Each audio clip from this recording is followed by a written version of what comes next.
Everyone, today I am going to topic is this topic is how to disk clean of your computer and personal computer or laptop.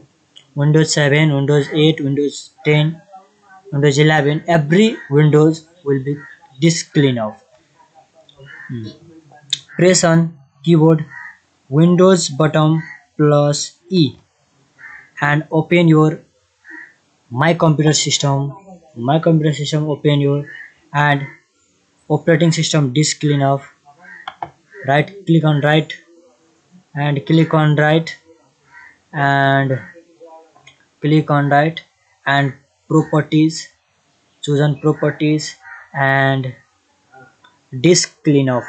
This disk clean off, click on and your device which clean off. Calculate disk clean off is calculating how much space will be operating system and will be complete now. This and disk clean off is okay, and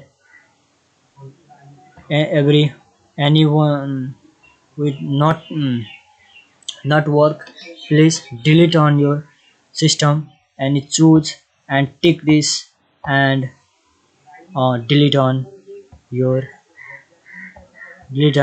system. Temporary file will be delete on and everyone is delete on every time.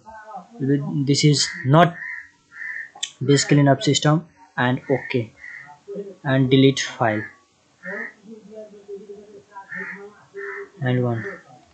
Thank you, and this topic is ended now, and please everyone, please like, share, comment and subscribe my channel. Everyone, uh, please how to how to delete on disk cleanup. Click on right again, retype again, right click properties, click on choose on properties and disk clean off and okay now, and this section is ended now. Thank you everyone, thank you.